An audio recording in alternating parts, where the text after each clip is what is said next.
Et nous voulons nous recueillir maintenant devant sa parole dans le psaume 49.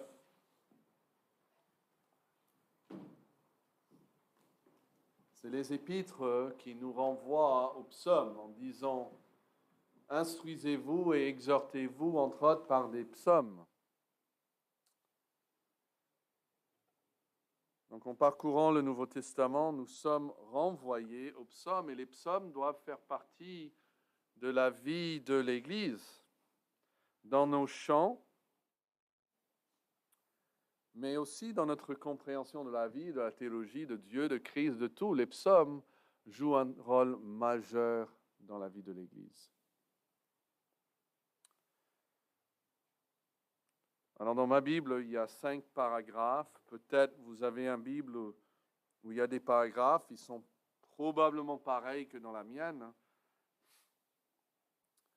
Sinon, vous pouvez avoir peut-être un moyen une petite ligne ou entourer le numéro du verset, du premier verset du paragraphe suivant, quelque chose pour démarquer les différents paragraphes.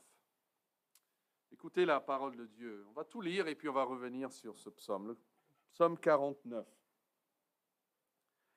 Au chef des chantres, des fils de Corée, psaume. Écoutez ceci, vous tous, peuples. Prêtez l'oreille, vous tous, habitants du monde, petits et grands, riches et pauvres. Ma bouche va faire entendre des paroles sages et mon cœur a des pensées pleines de sens. Je prête l'oreille aux sentences qui me sont inspirées et j'ouvre mon chant au son de la harpe. Paragraphe suivant, verset 6. Pourquoi craindrais-je au jour du malheur, lorsque l'iniquité de mes adversaires m'enveloppe? Ils ont confiance en leurs biens, ils se glorifient de leur grande richesse. Ils ne peuvent se racheter l'un l'autre, ni donner à Dieu le prix du rachat. Le rachat de leur âme est cher. L'idée ici était trop chère et n'aura jamais lieu.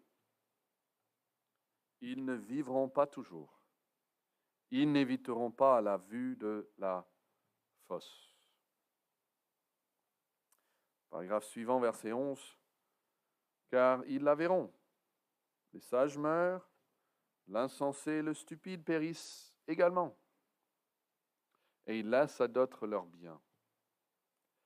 Ils s'imaginent que leurs maisons seront éternelles, que leurs demeures subsisteront d'âge en âge. Eux dont les noms sont honorés sur la terre.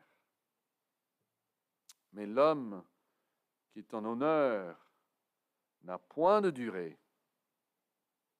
Il est semblable aux bêtes que l'on égorge. Paragraphe suivant, verset 14. Telle est leur voix, leur folie. Et ceux qui les suivent se plaisent à leur discours. Pause. Comme un troupeau. Ils sont mis dans le séjour des morts. La mort en fait sa pâture. Et bientôt, les hommes droits les fouleront aux pieds. Leur beauté s'évanouit. Le séjour des morts est leur demeure. Mais Dieu sauvera mon âme du séjour des morts, car il me prendra sous sa protection. Pause. Dernier paragraphe, verset 17. Ne sois pas dans la crainte, parce qu'un homme s'enrichit, parce que les trésors de sa maison se multiplient, car il n'emporte rien en mourant. Ses trésors ne descendent point après lui. Il aura beau s'estimer heureux pendant sa vie, on aura beau te louer des jouissances que tu donnes, tu iras néanmoins au séjour de tes pères, qui jamais ne reverront la lumière. L'homme qui est en honneur et qui n'a pas d'intelligence est semblable aux bêtes que l'on égorge. Voici la parole de Dieu. Le psaume 49 pourrait bien tirer sa position ici dans le psautier au dernier mot du psaume qui le précède, le psaume 48. Est-ce que vous pouvez regarder le dernier verset du psaume 48? Voilà le Dieu qui est notre Dieu éternellement et à jamais. Il sera notre guide jusqu'à la mort. Jusqu'à la mort. Littéralement, en hébreu, ça lit sur la mort. Il est notre guide sur la mort. Et l'idée, c'est qu'il est notre guide au-delà de la mort. Il y a même la note dans une traduction que j'ai trouvée qui donne cette traduction pour ce verset. Il sera notre guide au-delà de la mort. Donc il y a la Bible annotée qui dit « Il nous fera surmonter la mort ». Une autre traduction dit « Il restera sans cesse notre guide ». Ou une autre « Il nous conduit pour toujours ». C'est-à-dire que l'image ici, ce n'est pas qu'il est notre guide jusqu'au terminus de la mort et puis qu'il nous laisse là, tout seul. Non, même sur la mort, au-delà de la mort, à travers la mort, plus loin que la mort, à jamais, il est notre guide. Est-il vrai que lorsque la mort elle-même nous menace, nous pouvons compter sur un guide pour traverser cette vallée avec nous? Et la réponse, se trouve ici dans le psaume 49. Et le premier paragraphe est un appel universel à considérer un sujet d'importance universelle. Okay? Et qui va nous appeler, tout le monde, à considérer un sujet qui a une importance pour tout le monde. Donc tout le monde doit écouter parce que ça a affaire à tout le monde. Regardez-le, ça va vous aider si vous suivez même avec vos yeux ces versets. Le 49, donc versets 1 à 5. Après avoir dit au chef des chants, fils de Corée, psaume, écoutez ceci, vous tous, peuple, prêtez l'oreille, vous tous, habitants du monde, petits et grands, riches et pauvres. Vous voyez, c'est un appel universel. Ma bouche va faire entendre des paroles sages, mon cœur a des pensées pleines de sens. Je prête l'oreille aux sentences qui me sont inspirées, j'ouvre mon chant au son de la harpe. Le langage de cette introduction nous fait penser aux proverbes. Vous voyez par exemple verset 14 où il dit « Ma bouche va faire entendre des paroles sages, mon cœur a des pensées pleines de sens. Je prête l'oreille à des sentences. » C'est des mots qui viennent du proverbe. Voici ce qu'on appelle un psaume de sagesse. C'est parmi les psaumes sapientieux, des savants, c'est-à-dire qui communiquent la sagesse. Et la Bible offre de la sagesse à qui ici? Verset 2. Elle offre sa sagesse à tout le monde. Tout le monde. C'est parmi ces invitations universelles que nous trouvons même dans l'Ancien Testament. Par exemple, dans Ésaïe 55, où il dit « Vous tous qui avez soif, venez à moi. » Et là, il dit « Écoutez ceci, vous tous, peuple dans le pluriel. » Il ne parle pas simplement aux Israélites. Tous les peuples du monde. C'est pour tout le monde, tous les habitants du monde, verset 2 à la fin. Petits ou grands, riches ou pauvres, n'importe, j'ai de la sagesse à vous donner. Il nous rappelle que la sagesse s'acquiert comment? Comment est-ce qu'on reçoit la sagesse? Comment est-ce qu'on trouve la sagesse? Quel est le premier mot du verset 2? On trouve la sagesse en écoutant la parole de Dieu. En prêtant l'oreille, là, au verset 2. C'est comme le Proverbe chapitre 2. Mon fils, si tu reçois mes paroles, si tu gardes avec toi mes préceptes, si tu rends ton oreille attentive à la sagesse, et si tu inclines ton cœur vers l'intelligence. Vous voyez, c'est comme ça qu'on va trouver la connaissance. C'est ce que dit, pour revenir à Ésaïe 55, cette même idée. Vous tous qui avez soif, venez aux eaux, même celui qui n'a pas d'argent, venez acheter et manger, venez acheter du vin et du pain sans argent, sans rien payer. C'est quoi venir? C'est quoi manger? Il le dit ici. Écoutez-moi donc, et vous mangerez ce qui est bon, et votre âme se délectera de mes succulents. Il dit, verset 3, prêtez l'oreille, vous voyez, prêtez l'oreille, venez à moi, écoutez-moi, et votre âme vivra. Et je traiterai avec vous une alliance éternelle, etc. Ça c'est l'appel de Dieu au monde. Écoutez, prêtez l'oreille. Ces paroles si importantes. Écoutez et votre âme vivra. Il n'y a pas de salut sans que nous rendons l'oreille attentive à la parole de Dieu. Il faut laisser la parole de Dieu nous parler. Et voici le gros problème, c'est que les pécheurs refusent d'écouter, n'est-ce pas? Ils refusent d'écouter. Jérémie, on trouve cela, il dit, Dieu parle à travers Jérémie, il dit, voici l'ordre que je leur ai donné, écoutez ma voix, et je serai votre Dieu, et vous serez mon peuple. Marchez dans toutes les voies que je vous prescris, afin que vous soyez heureux. Et ils n'ont point écouté, voyez ça? Ils n'ont point écouté.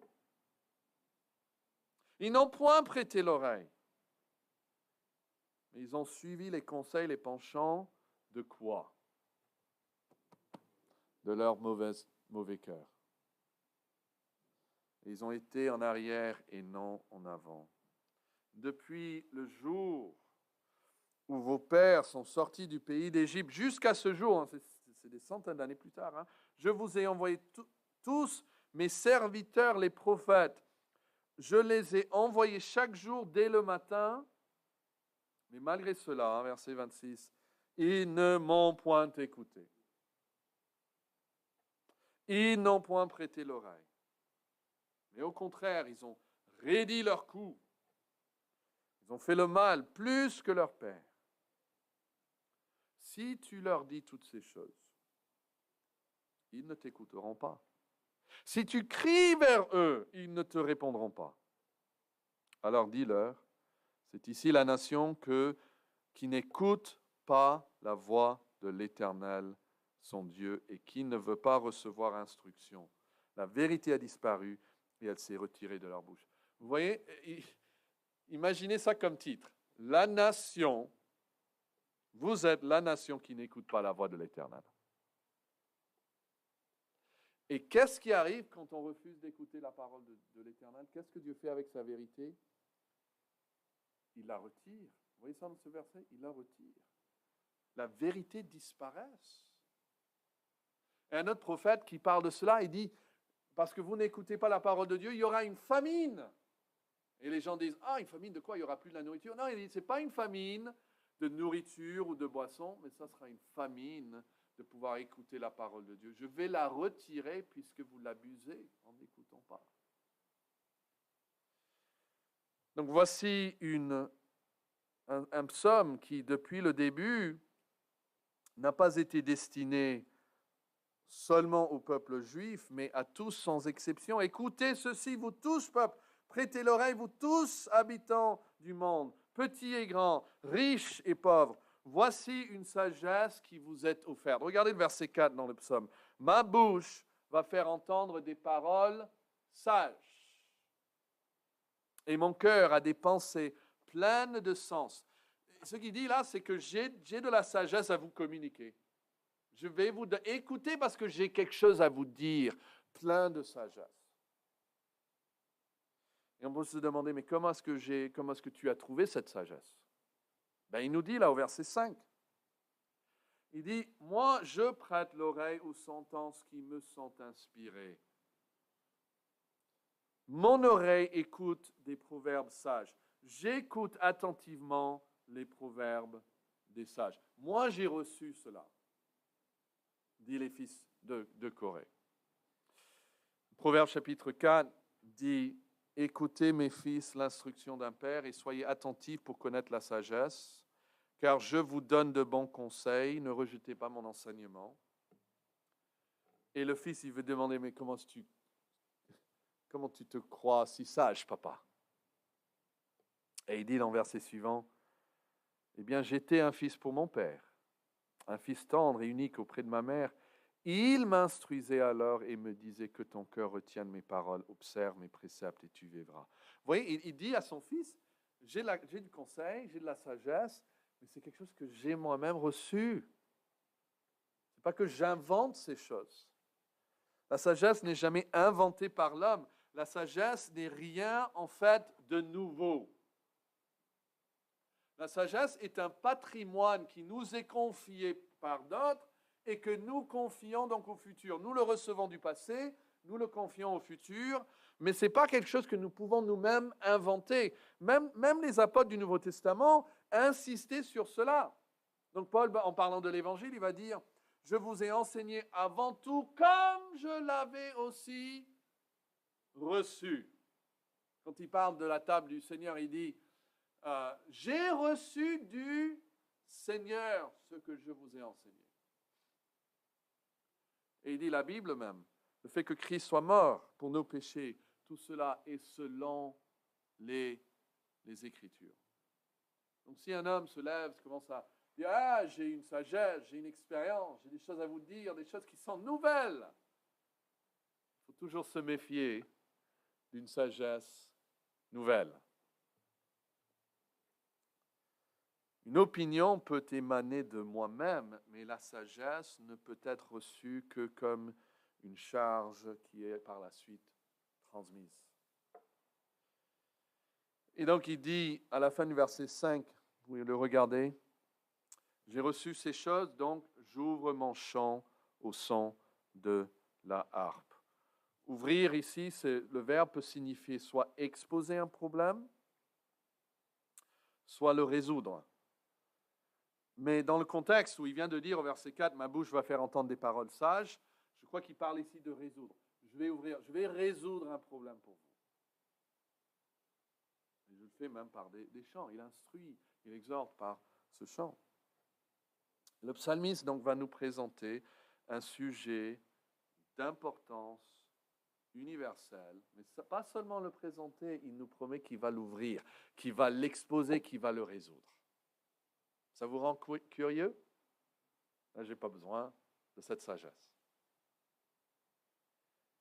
L'appel universel a considéré un sujet d'importance universelle. Les fils de Corée proposent donc non seulement d'exposer un sujet d'importance universelle, mais de le résoudre. C'est quoi le sujet? Il ne nous a pas encore dit. Mais peut-être vous pouvez le trouver. Regardez au verset 6, on va lire le deuxième paragraphe. Vous cherchez le sujet qui vont exposer, résoudre. Pourquoi craindrais-je au jour du malheur lorsque l'iniquité de mes adversaires m'enveloppe? Ils ont confiance en leurs biens, ils se glorifient de leur grande richesse. Ils ne peuvent se racheter l'un l'autre, ni donner à Dieu le prix du rachat. Le rachat de leur âme est cher, elle n'aura jamais lieu, ils ne vivront pas toujours. Ils n'éviteront pas la vue de la fosse, c'est-à-dire l'expérience eux-mêmes de la fosse, qui est la fosse de la mort. Le sujet ici est celui de la mort. Ils ne vivront pas toujours. Regardez le verset 11. « Car ils la verront, les sages, quoi? Meurent. » Vous voyez ça, verset 11. « L'insensé et le stupide, quoi? Périssent également et ils laissent à d'autres leurs biens. » Verset 13. « Mais l'homme qui est en honneur n'a point de durée. Il est semblable aux bêtes que l'on égorge. » C'est une image de la mort, hein? Une image même forte, égorger des bêtes. Verset 15. « Comme un troupeau, ils sont mis dans le séjour des morts. » La mort en fait sa pâture, et bientôt les hommes droits les foulent aux pieds, leur beauté s'évanouit. Le séjour des morts est leur demeure. Verset 16. « Mais Dieu sauvera mon âme du séjour des morts. » Verset 18. « Car il n'emporte rien en mourant. Les trésors ne descendent point après lui, descendent dans la fosse, descendent dans la mort. » Verset 19. « Il aura beau s'estimer heureux pendant sa vie, hein? » Mais verset 20. Tu iras néanmoins au séjour de tes pères. C'est quoi le séjour de tes pères? Qui ne reverront point la lumière. Il parle ici de la mort. Et le dernier verset, l'homme qui est en honneur et qui n'a pas d'intelligence est semblable aux bêtes que l'on égorge. Encore une image de la mort. On est d'accord donc? Le sujet, c'est la mort. C'est la mort. Et le psaume a ce refrain qui se répète. Vous avez peut-être noté, mais c'est au verset 13 et puis au verset 21. Regardez 13. Mais l'homme qui est en honneur n'a point de durée, il est semblable aux bêtes qu'on l'on égorge. Et puis, verset 21, avec une différence très importante, on y reviendra à la fin. L'homme qui est en honneur et qui n'a pas d'intelligence est semblable aux bêtes que l'on égorge. Le sujet du psaume est donc la mort. On suppose que lorsqu'on parle de la mort, on est forcément morbide et triste. N'est-ce pas? C'est ça la pensée. Il va parler de la mort, triste.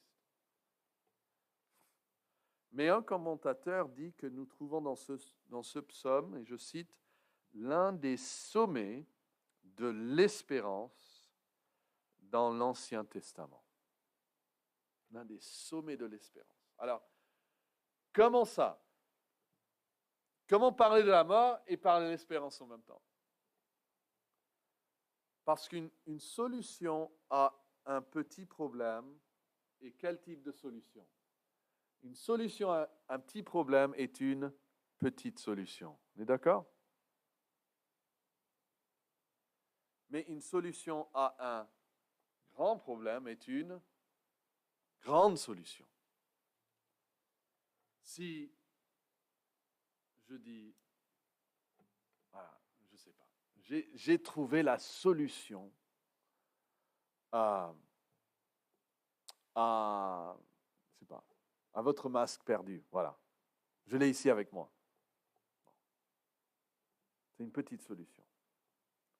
Mais si je dis j'ai trouvé la solution à tous les cancers de ce monde, là, vous vous dites, ah, c'est une grande solution. Pourquoi? Parce que le problème est grand. Le problème est grand. Donc, le plus grave, le problème, la plus glorieuse est la solution, si en effet il y en a un ou une. Mais remarquez la façon dont ce psalmiste aborde ce problème. Il va nous présenter une solution même à la mort, mais il ne vous dit pas immédiatement de quoi il parle. Il commence à vous dire qu'il a de la sagesse pour tout le monde, c'est un sujet d'importance universelle et que vous devez écouter. Et puis, au lieu d'introduire formellement le sujet, maintenant nous allons parler de la mort, il vous attire intimement dans le sujet en vous posant une question. Il y a de sagesse dans sa forme d'instruction ici. Il va dire, verset 6, « Pourquoi craindrais-je au jour du malheur lorsque l'iniquité de mes adversaires m'enveloppe ?» Okay? On parle maintenant du deuxième paragraphe. Je ne vous donne pas encore mon titre, mais je veux que vous le voyez ici. Vous voyez cette question? Dès qu'il y a une question, ça nous force quand même à réfléchir. Pourquoi craindrais-je au jour du malheur? Alors, la réponse viendra au verset 17. Si vous regardez verset 17, il va vous dire, ne sois pas dans la crainte, hein, parce qu'un homme s'enrichit, etc. C'est le même mot pour crainte. Dans ma Bible, j'ai même tracé une ligne entre ces deux occurrences, mais il fait appel ici à l'une des émotions les plus instinctives de l'humanité. C'est une émotion que nous voyons même dans les animaux. Et c'est là la crainte. Pourquoi craindrais-je au jour du malheur? Je suis sûr que chacun ici a ressenti la crainte. Et vous savez que nos peurs révèlent beaucoup de choses sur nous-mêmes, n'est-ce pas? Nos peurs disent long sur nous. Et la question qui se pose ici n'est pas ai-je peur, mais pourquoi? Vous voyez ça? Pourquoi? Pourquoi? Pourquoi aurais-je peur quand vient le malheur, lorsque je suis entouré par la méchanceté de mes adversaires? Nous savons que le malheur atteint souvent le juste, nous dit le psaume 34. Mais pourquoi ai-je peur quand le malheur m'atteint de cette façon? Alors je vous pose la question, je vous demande de vous la poser. Quelles sont mes craintes? Quelles sont vos craintes aujourd'hui, ce matin? Quelle est votre plus grande crainte aujourd'hui? Est-ce que vous pouvez l'identifier? Et si oui, peut-être ce n'est pas votre plus grande, mais vous avez une crainte dans votre esprit, posez-vous la question, pourquoi? Pourquoi est-ce que vous craignez cette chose? Pourquoi? Alors nous pouvons imaginer un peu sa crainte à lui, le psalmiste, parce qu'il dit, verset 6, « Pourquoi craindrais-je au jour du malheur lorsque l'iniquité de mes adversaires m'enveloppe ou lorsque je suis entouré par la méchanceté de mes adversaires ?» On voit trois choses ici. Il se sent impuissant, parce qu'il dit, « Je suis entouré ». Quand on est entouré par devant, par derrière, on se sent vraiment vulnérable. Et il se sent impuissant. Il est dans une situation injuste. Il parle de l'iniquité qui l'entoure. Et il est coincé dans une relation conflictuelle parce que c'est l'iniquité de mes... Ils ne sont pas là comme des amis, ils sont là comme des adversaires, n'est-ce pas? Alors, qui ici, ne levez pas la main, mais qui ici connaît ce sentiment d'être coincé dans une relation conflictuelle au milieu d'une situation injuste et être totalement impuissant pour remédier votre expérience? Ça, c'est la situation dans laquelle il se trouve. Et il dit, pourquoi est-ce que je crains? Alors, si vous êtes dans une situation difficile, quel est selon vous l'outil principal dans ce monde dont vous avez besoin pour vous sortir de vos problèmes, ou au moins pour les soulager? Peut-être vous dites, je dois déménager, peut-être j'ai besoin d'une meilleure santé, peut-être j'ai besoin... Voilà, mais quel est l'outil pour accéder à toutes ces solutions que le monde offre et que le monde cherche pour résoudre presque tous les problèmes qu'ils ont? Est-ce que vous savez quel est l'outil qu'ils cherchent? Notez le verset 7.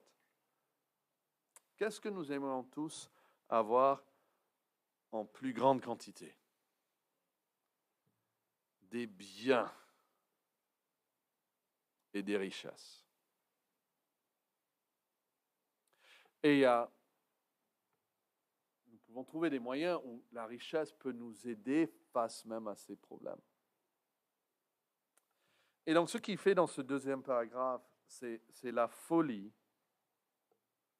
de se fier à l'argent lorsque la mort n'est toujours pas vaincue. C'est la folie de se fier à l'argent lorsque la mort n'est pas vaincue. On n'a pas encore la solution ici, mais il vous montre une voie qu'il ne faut pas suivre. Et de se fier à l'argent. Il ouvre ce paragraphe en admettant ses craintes, mais en se posant la question pourquoi. Et c'est ainsi que nous devons aussi nous parler. C'est très important, mes amis, mes frères et sœurs en Christ, de se parler comme il faut. Pas simplement remuer ses craintes dans la tête. Le psalmiste, il aurait pu passer tout son temps à dire « Ah, je crains ça, je crains ça, je crains ça, je crains ça. » Ah non, il se pose une autre question qu'on ne se pose pas parfois. Pourquoi ai-je crainte? Vous voyez, il est adepte à se parler bibliquement. Si vous ne faites que remuer vos craintes dans votre tête, vous allez bientôt être contrôlé par ces craintes.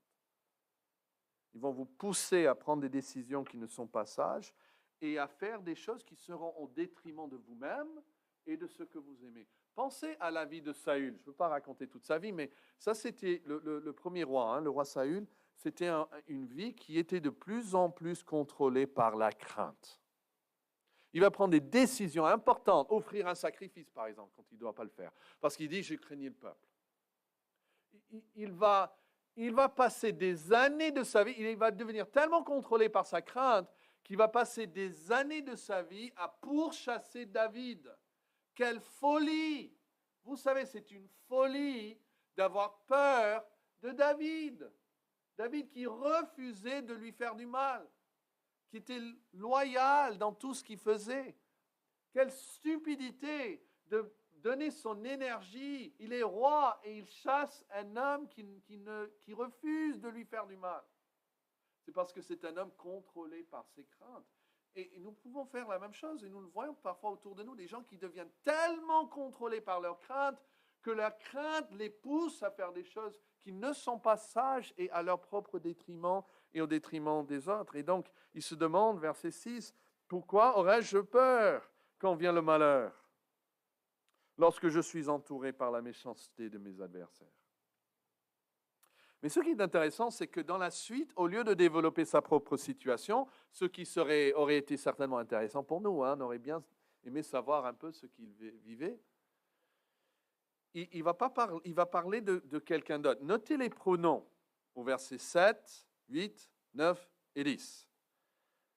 Tous les mêmes. Verset 7, ils ont confiance en leur bien et se glorifient de leur grande richesse. 8, ils ne peuvent se racheter l'un l'autre.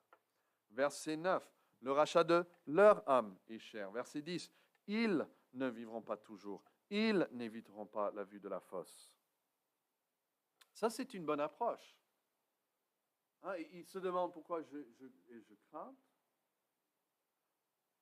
Et puis, au lieu de dire, il soulève cette idée de l'argent et des biens, mais au lieu de se dire, mais qu'est-ce que l'argent pourrait faire pour moi? On pourrait passer longtemps à répondre à cette question. Qu'est-ce qu'un peu plus d'argent pourrait faire pour moi?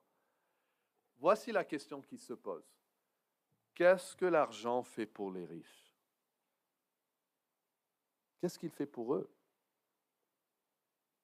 C'est ça la perspective là dans ces versets.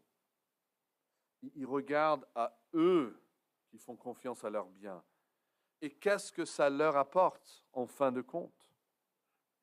Prenons les relations personnelles et intimes, d'où vient une grande partie de notre joie sur terre. Est-ce que vous pensez que les richesses vont accroître la paix, la joie dans vos relations intimes et personnelles? J'ai regardé hier sur Internet les 4 hommes les plus riches du monde sont 4 divorcés. Parmi les 10 les plus riches du monde, 7 ont été mariés et divorcés déjà au moins une fois. Voici la réalité, verset 7, regardez-le. Ils ont confiance quand même en leurs biens et ils se glorifient de leur grande richesse. Ça, c'est le cas. On voit ça ailleurs dans la Bible. Le psaume 52 dit, « Voilà l'homme qui ne prenait point Dieu pour protecteur, mais qui se confiait en ses grandes richesses. » Ça, c'est ce qu'il dit au verset 7. Ils ont confiance en leurs biens. Ça décrit l'homme de ce monde. Et Jésus en revient sur cette même idée. Et les disciples sont étonnés que Jésus parle ainsi. Mais Jésus leur dit, « Mes enfants, il est difficile à ceux qui se confient dans les richesses d'entrer dans le royaume de Dieu. » C'est difficile d'avoir de la richesse et ne pas se confier dans la richesse.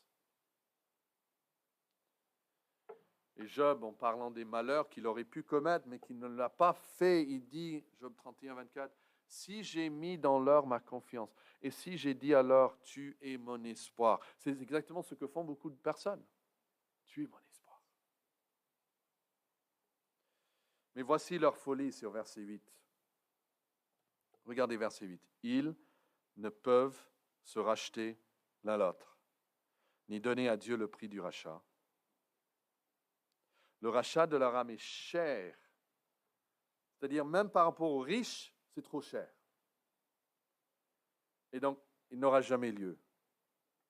Ils ne vivront pas toujours, donc, et ils n'éviteront pas la vue de la fosse. Vous voyez la suite de ces versets. Que fait l'argent face à la mort? Ils ne peuvent se racheter l'un l'autre. On ne peut pas acheter plus de vie. Ça, c'est l'image ici. Il y a la mort qui arrive. Il ne peut pas se racheter l'un l'autre. On ne peut pas le faire pour nous-mêmes. On ne peut pas le faire pour un autre. La mort ne peut pas être repoussée au prix d'argent. Et pour preuve, où sont tous les plus riches du XVIIIe siècle aujourd'hui? Où sont les plus riches du XIXe siècle? aujourd'hui.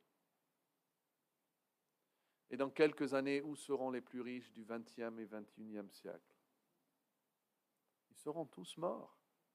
Vous voyez, la richesse, ils ne peuvent pas se racheter l'un et l'autre de la mort. Ils seront tous ou sont déjà conquis par la mort. Et donc, c'est une folie de se confier à l'argent tant que la mort n'est pas vaincue. C'est ça qu'il est en train de dire.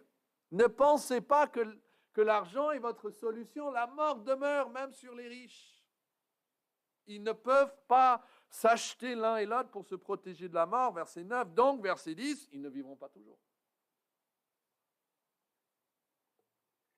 Proverbe 11, 28, celui qui se confie dans ses richesses tombera, mais les justes verdiront comme le feuillage. Et puis il développe encore cette idée dans le 3e paragraphe. Il parle du caractère inévitable de la mort et la perte totale qu'elle entraîne. L'inéluctabilité de la mort. Ça c'est verset 11, car ils la verront.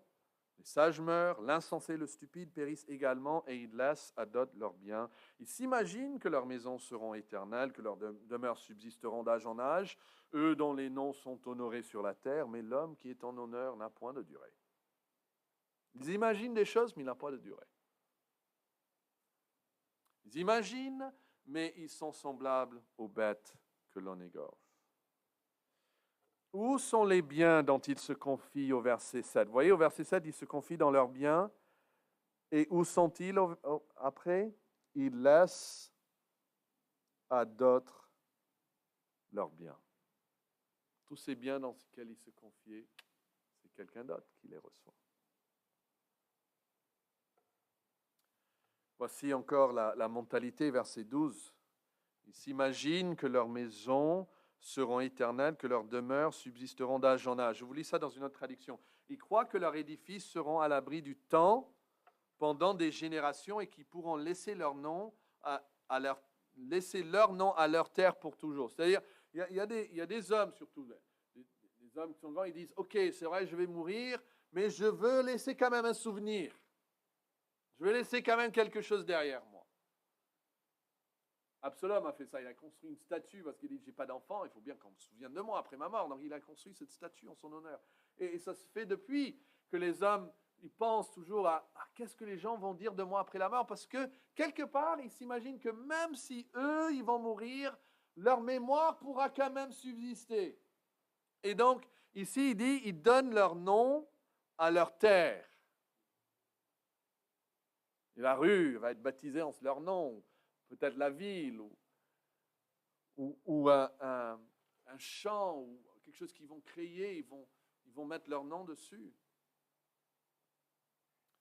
J'ai écouté à France Info, je ne sais même pas qui c'était, mais c'était un artiste, et on lui a posé la question, mais pour quelle chose est-ce que vous voulez qu'on se souvienne de vous après votre mort? Voilà, et puis il a dit, voilà, mes chants, etc. C'est comme ça qu'on imagine. Mais en fait, ça ne marche pas. Ça ne marche pas. Même ça ne dure pas. Même la mémoire et les souvenirs de la personne ne subsistent pas. Une autre façon de comprendre ce même verset, je vous donne une autre traduction. Ils pensent posséder leur champ pour toujours, mais leur tombe, voilà leur habitation pour toujours, leur maison pour tous les temps. L'idée ici, c'est que ils me disent, ces champs sont à moi, mais en fait, ça ne devient que leur tombe. Je me rappelle à l'université, j'ai vu présenter une histoire par l'écrivain russe, Léon Tolstoï. Il a écrit un conte en 1886 qui s'appelle « Ce qu'il faut de terre à l'homme ». Ce qu'il faut de terre à l'homme. Combien de terre faut-il pour un homme? Et l'histoire, c'est qu'il y a des terres en friche qui sont proposées à qui voudra les mettre en valeur. Et la règle, c'est qu'il faut payer une somme convenue, donc c'est de 1000 rubles. Et puis, on peut venir, on choisit son domaine et la taille raisonnable qui correspond à ce qu'on peut faire le tour à pied pendant un jour. D'accord? Donc, tout ce qu'il faut faire, on paye ces 1000 rubles, et puis on arrive, on dit, moi, je veux cette terre, et vous pouvez avoir autant que vous voulez, tant que vous pouvez partir à l'aube et revenir au même endroit au coucher du soleil. Et tout ce que vous avez donc parcouru est à vous, sinon vous perdez la mise, vous perdez même vos 1000 rubles. Et donc il y a ce fermier ambitieux qui s'appelle Pacom, et il se porte candidat, et il vend tous ses biens parce qu'il a besoin de ces 1000 rubles pour acheter donc ce terrain. Il est accompagné par son serviteur, et tout est planifié au début. Il a son parcours, c'est organisé, il a ses changements de direction quand il doit tourner vers l'est et vers l'ouest pour revenir à temps. Mais quand l'histoire se déroule, à chaque moment où il doit changer sa route, il trouve des raisons à aller un peu plus loin. Hein, il se dit, ce point d'eau, il serait dommage de ne pas l'inclure. Et ce bout de forêt, ça irait bien dans mon domaine. Donc, il décide, je vais prendre ça aussi. Donc, il continue à élargir dans son parcours. Et puis, il réalise que le soleil commence à se coucher, que son retard s'allonge, que son périple est devenu long, et il presse le pas. Il presse l'allure autant qu'il peut. Et là, il arrive, le soleil continue à pousser. Et donc, il court jusqu'à ce qu'il arrive finalement au moment même où le coucher du soleil arrive, juste à temps. Et vous pouvez peut-être deviner la fin. On lui dit félicitations, et il tombe dans un état d'épuisement total. On lui dit, tu as gagné beaucoup de terre, alors qu'il est en train de mourir sous le coup de son effort excessif. Et il meurt, il expire sous les yeux des témoins, et l'un d'entre eux jette une pioche au serviteur et lui dit, enterre-le. Et la place de sa tombe devient tout ce qu'il faut de terre à l'homme. C'est tout dans ce qu'il a reçu, assez grand pour son corps. Son habitation si convoitée est devenue sa tombe.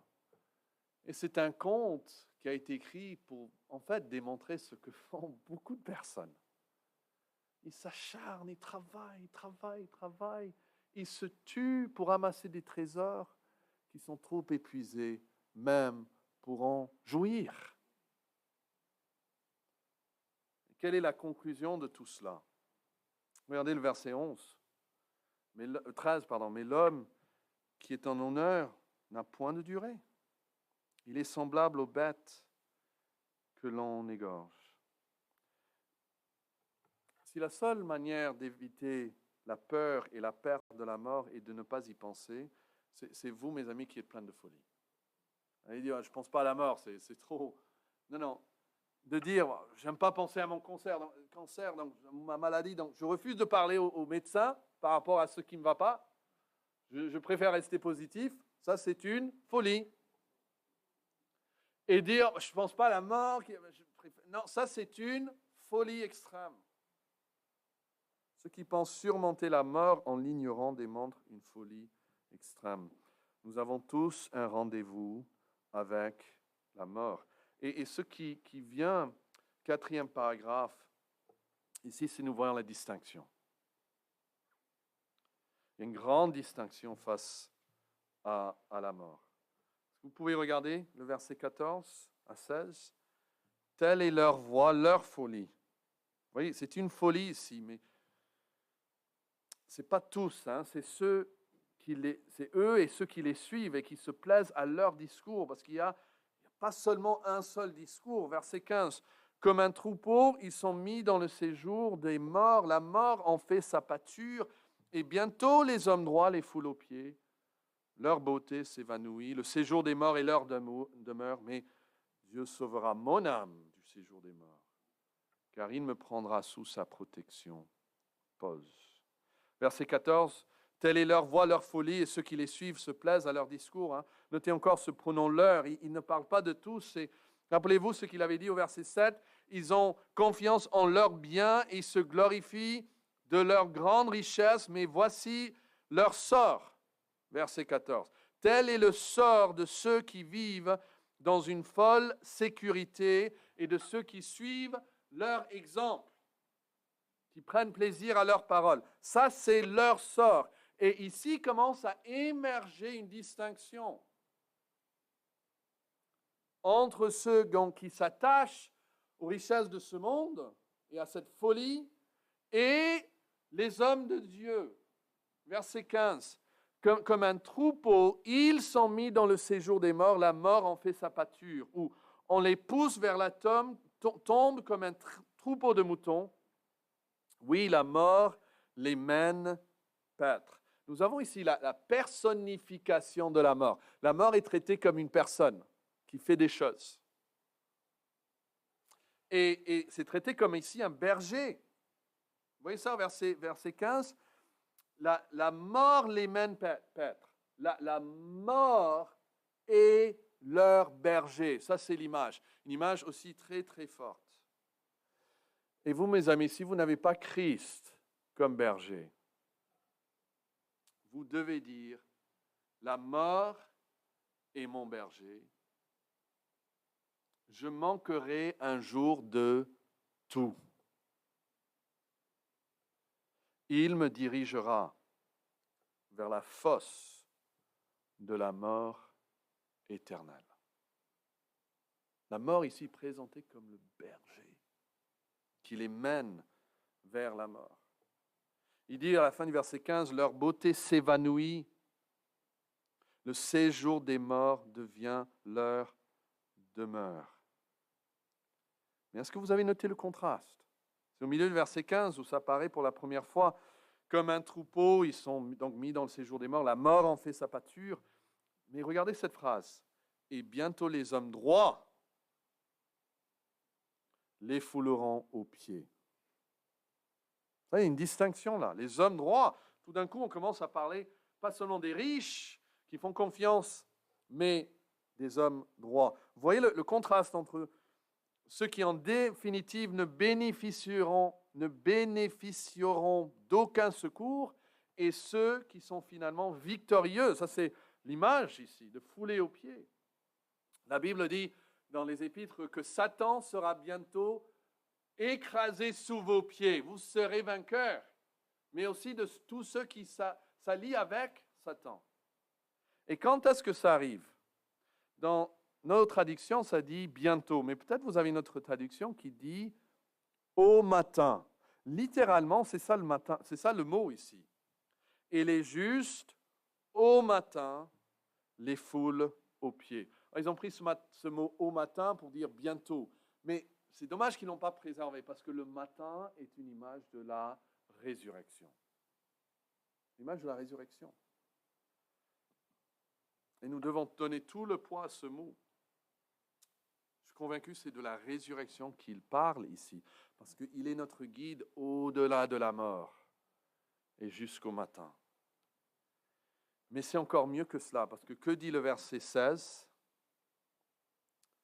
Mais Dieu. Ça, c'est une phrase à souligner. Ça me fait penser à Éphésiens 2. Nous étions morts dans nos offenses et dans nos péchés, dans lesquels nous vivions. Mais verset 4 dit, mais Dieu, qui est riche en bonté, à cause du grand amour dont il nous aime. Ça, c'est le contraste. Mais Dieu, ça, c'est ce qui change tout. C'est qu'il y a un Dieu qui s'interpose dans la situation. Sans Dieu, oui, c'est les riches qui gagnent. Mais il y a Dieu. Et qu'est-ce que Dieu fait, verset 16 ? Dieu sauvera mon âme du séjour des morts.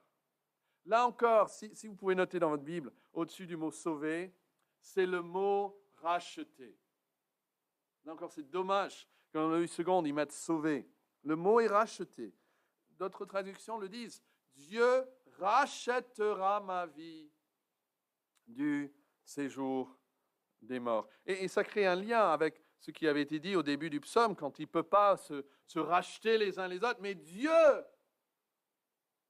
me rachètera. Dieu me rachètera.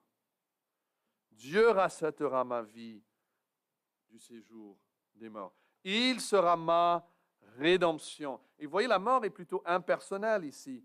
Elle fait paître, c'est bien, elle est berger, mais le salut, on voit qu'il est très personnel, du début à la fin. Hein. Dieu, au lieu d'exiger une rançon, comme au verset 8, il la paie lui-même ici au verset 16. Et c'est une allusion, pour le moins, à l'expiation de Jésus-Christ sur la croix.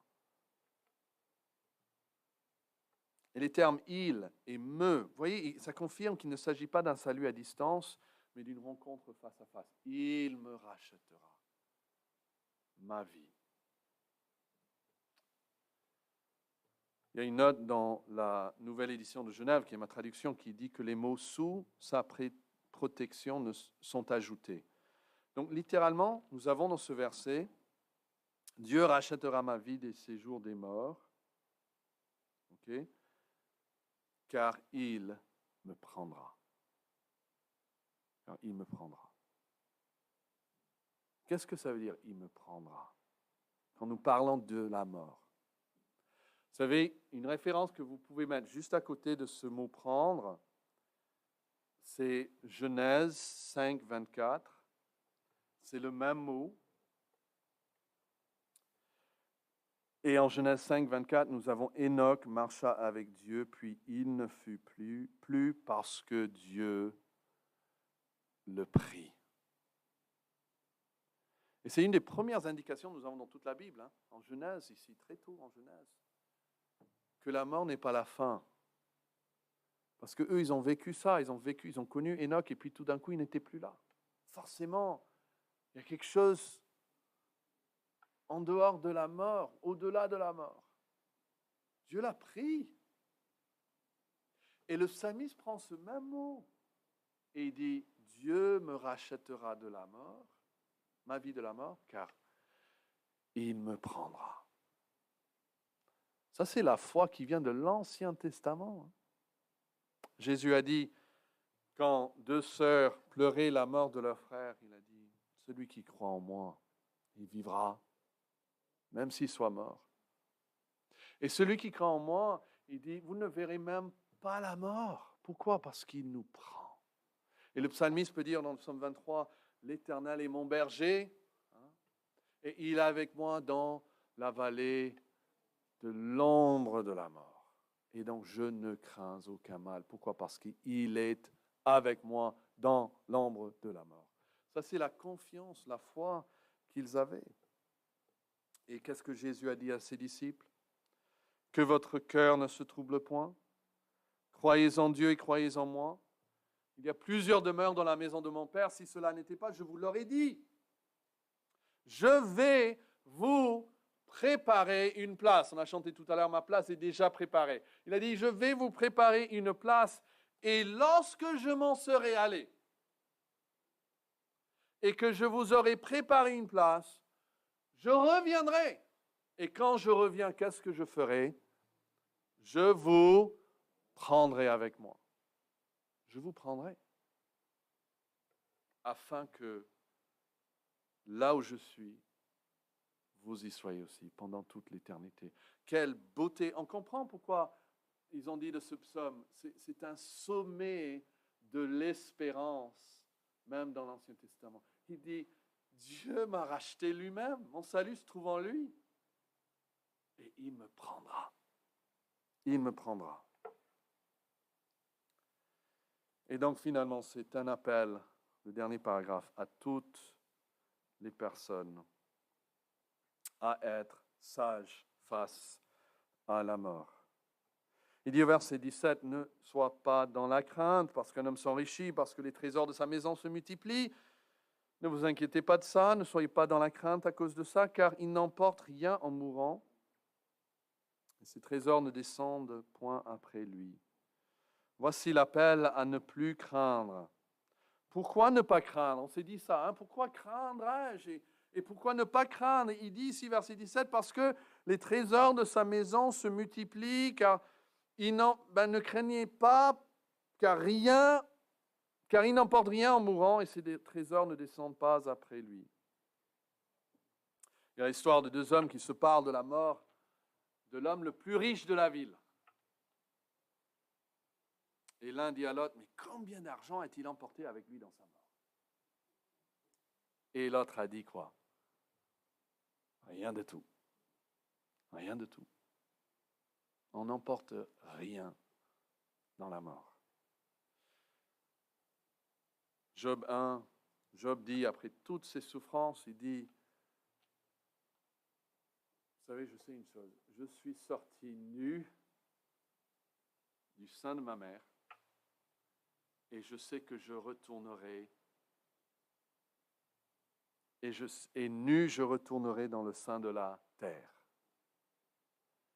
L'Éternel a donné et l'Éternel a ôté, que le nom de l'Éternel soit béni. Vous savez, ça va enlever beaucoup de nos craintes si on peut accepter cela. Il nous prend, mais nous, on prend rien. Et l'homme est prêt à ne pas être pris par Dieu parce qu'il veut lui-même prendre quelque chose. Quand j'étais enfant, on me racontait une histoire, il y avait même des images, et c'était dans un zoo, il y avait un singe dans le zoo, et il découvre un matin que la porte de sa cage est ouverte. Il se dit, il sort, il est en liberté, il peut partir, il fait le tour de sa cage, et tout d'un coup, il voit une très belle pomme, juste à l'intérieur de la cage. Il met sa main à travers les barres et il prend la pomme. Et devine, les barres sont tellement étroites qu'avec la pomme dans sa main, il ne peut plus la retirer. Et là, il est coincé. La liberté ou la pomme? La liberté ou la pomme? Il ne peut pas avoir les deux. Mais il est tellement stupide, c'est un singe, hein, il a le droit, qu'il ne lâche pas la pomme jusqu'à ce que les hommes viennent pour en fait l'attraper de nouveau. Ça, c'est l'homme mortel. Il veut tout prendre, il veut tout avoir. Il ne peut rien lâcher. Et en fin de compte, il va tout perdre. Jésus l'a dit comme ça. Il dit, si vous tentez de sauver votre vie, vous allez la perdre. Mais si pour moi, vous êtes prêt à perdre votre vie, vous allez en fait tout gagner. Il dit, verset 19, il aura beau s'estimer heureux pendant sa vie. Hein. On pourrait faire des enquêtes sur ceux qui ont vécu au XVIIIe siècle, au XVIIe siècle, ou au IIIe siècle avant Jésus-Christ. Comment devez-vous être heureux dans votre situation? Peut-être qu'il y en avait beaucoup. Mais néanmoins, tous, les riches, les pauvres, les grands, les petits, verset 20, sont tous allés au séjour de leur Père. Ils ne reverront jamais la lumière. Et puis notez le dernier verset. L'homme qui est en honneur et qui n'a pas d'intelligence est semblable aux bêtes que l'on égorge. Vous voyez la différence avec le refrain tel qu'il est au verset 13? Regardez le verset 13. Mais l'homme qui est en honneur n'a point de durée, il est semblable aux bêtes que l'on égorge. Verset 21, l'homme qui est en honneur et qui n'a pas d'intelligence est semblable aux bêtes que l'on égorge. Ça, c'est la différence, cet ajout-là, qui n'a pas d'intelligence. Parce qu'entre le verset 13 et le verset 21, il y a cette grande promesse pour ceux que Dieu rachète. Et donc, en fait, ce n'est pas tous les hommes, c'est ceux qui n'ont pas d'intelligence qui sont semblables aux bêtes. Et voici le problème qui demeure aujourd'hui, c'est que les hommes demeurent sans intelligence, demeurent aveugles. Et c'est eux, malgré nos honneurs, qui connaissent actuellement, qui sont semblables aux bêtes que l'on égorge. Et vous, mes amis, dans quelle catégorie êtes-vous? Prions. Seigneur, notre grand Dieu,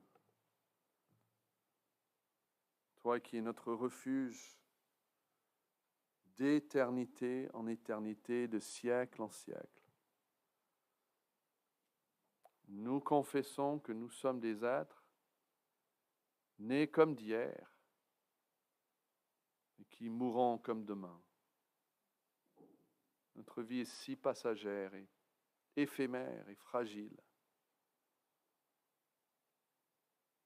Nous te remercions que face à la mort, il y a un rédempteur de la mort, que Dieu lui-même, Dieu le Fils, a pris chair, et qui s'est interposé entre nous et notre péché pour nous racheter de la mort.